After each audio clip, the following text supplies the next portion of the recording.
Hi there. This is Hi. Rambus, Tony's mom, and I'm the executive director of the Compassionate Friends. And today we're very fortunate to have an icon of the Compassionate Friends that has been involved in all levels of the organization and unfortunately has suffered many losses. So today we have Barbara Allen. And Barbara, thank you for joining. Well, it's a pleasure, Debbie. This is Compassion Friends is very dear to my heart, and in this case, coming on the heels of the annual worldwide candlelighting event, it's just a touching time. Yes, I absolutely agree. And I hope all that are watching this video had the opportunity. It's always the second Sunday in December. So if you missed it this year, go ahead and put it on the calendar for next year. And even if you can't attend an event, many people light candles just in their homes to give that pause for our loved ones gone too soon. So, Barbara, would you mind sharing what brought you to Compassionate Friends? So actually, 2003, my son Jim died, and he was 35. He was my only surviving child, and at that point, I really didn't know what to do. Somebody mentioned the Compassionate Friends to me, and very quickly we found a meeting and we started to attend. I had lost another child many years before, and I was told at that time it was okay, I'd have more babies, so just don't worry about it. I had one person who at that time made me sit and talk about the loss of my daughter, and she said, you have to talk about it or it will haunt you. She had lost a child and hadn't told anybody.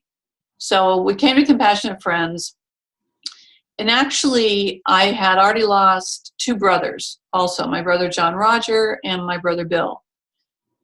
But what TCF allowed me to do was to begin processing not only my son Jim's death, but my daughter Jessica, my brother John Roger, and my brother Bill.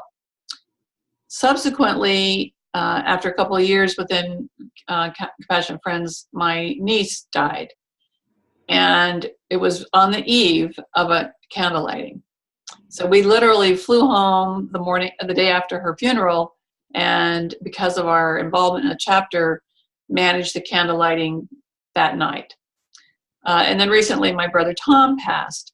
So yeah, I have a lot of losses, which brought me to TCF. Oftentimes people will say it's a family. And along my journey, one of the things that I came to believe that in fact, the only thing we have in common at the beginning is that we've lost a loved one. But it's by coming to meetings, meeting other people, learning about their loved ones, that we find other issues of commonality, other places of connection. And that's what makes us a family. To me, that's what makes us a real family. Wow, that is so true, Barbara. And I have to say, I've not thought about it that way. But that is so true. You know, yes, we're initially brought together from their death, from our loved one's death, whether it be a child, a grandchild, a brother, a sister. But we do learn those things that we have in common with each other and support each other. I'm so very sorry for your losses and for everyone's loss. Can you tell, some of our people that will be watching this have never come to a Compassionate Friends meeting. Maybe they're not even members of a closed Facebook page.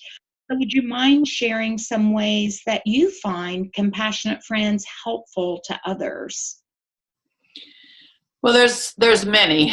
In my particular case, my son Jim, my brother Bill, and my niece Amanda died from the disease of addiction. So I lost them to overdose, to murder, and to suicide. I lost my daughter to medical mistake, and my other brother also to a medical mistake. And the recent brother, we don't know his cause of death yet. So any one of those circumstances, to go to a meeting and be able to openly say the cause of death is almost instantly a gift. I came in with, I will say, a bit of a brash attitude. I wasn't going to apologize for how my son died. And over the years, we've seen many people come in a little bit bashful, a little bit concerned. Today, of course, there's a lot of loss to substance-related issues, for sure. However, irrespective of how someone has lost their loved one, their child or grandchild or sibling, it doesn't take very long before we're at the first circle that we go around and share why we're there and the cause of loss, before you see the energy in the room begin to lift in the sense that, oh, I do belong here. It is safe to be here. So meetings, especially face-to-face, I believe energetically allow people to kind of erase any stigma or fear, even release anger in an appropriate way. And it's always refreshing to me for new people to come in, as we did this last week. We had our meeting prior to the candle lighting. We had a mother and daughter come in, and by the time the first go around got to them, the daughter was laughing and said, "Wow, we belong here." And it kind of smacked her mother gently on the shoulder and said, "And you were so worried." So meetings, I think, allow us to normalize that it is death, and we have a society that's so allergic to death. And they can say death if they choose to. They might prefer to say past, moved on, or whatever. But so they get to use the language that's comfortable for them. They get to understand that there's anger in the room, or there's laughter in the room, there's tears, there's tissue everywhere. And we're very fortunate in the chapters that my husband and I have been in. We have a lot of guys. And it's really great to have the men as well as the women in the room. So there's just many things that help make this a universal reality, which it is.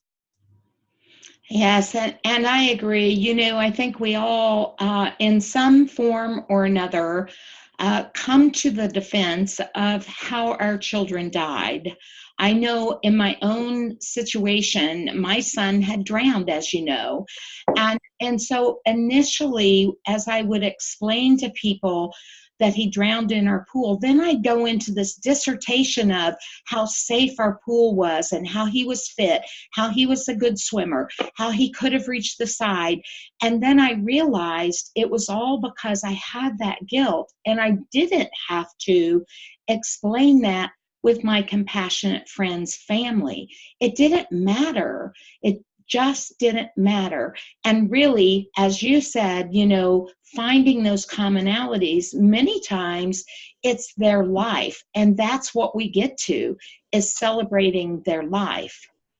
So Barbara, what we're doing, as you know, is we're trying to provide others that may have only recently found us, may have recently suffered the death of a child, a message of hope. Do you have any particular message of hope that you would like to pass on? Well, ironically, I was blessed to be a speaker at the Virginia Beach candle lighting last weekend, and then last night at ours. And I used the title, "Make Hope Happen." I wanted it to be something affirmative, because that's my experience through Compassionate Friends. It's a choice. And in the early times, we collapse, we pull into ourselves, and that's okay. And over time, we might expand. So there was a quote, and I don't remember it because I don't have it in front of me, but it essentially says, when the bad thing happens, make life bigger to surround it. And I like that idea.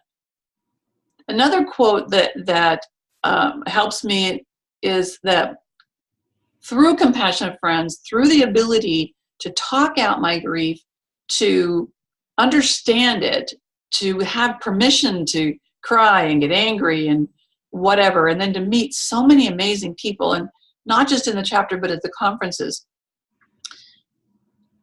There's a quote that talks about the grace of finding our new purpose.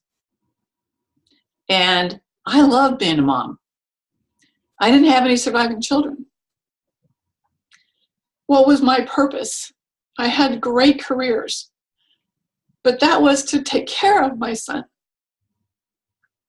But through Compassionate Friends, it gave me the courage to go search and dig deep, and I now have a great purpose. It's very different. I would have never ever guessed that I do what I do. And it's only by coming on a regular basis, attending the meetings, going to conferences, being on the Facebook page, that I've been able to work my way through from absolute despair to this whole sense of a new purpose that gets me up every day and keeps me looking pretty tired. Oh, that is so true. Repurposing our lives. I like to repurpose things, and I think you said that so well as far as finding a new purpose, repurposing ourselves. And it's not easy. Grief is hard work, and you have to work through it. But helping is healing. And Yes. I so appreciate, Barbara, your message of hope as well as your sharing. I want to remind everyone that we do have a wall of hope on our webpage. Please go there and take a look at messages that others have left for you and a picture of their loved one. You too can share your message of hope and a picture of your loved one if you would like by going to compassionatefriends.org. Well, thank you, Barbara, for joining us and sharing yourself, your journey, and teaching us. You do so many things for Compassionate Friends, and so many people appreciate you. Thank you, Barbara. Thank you, Debbie, for this opportunity. I do appreciate it. Okay, bye, everyone. Thank you.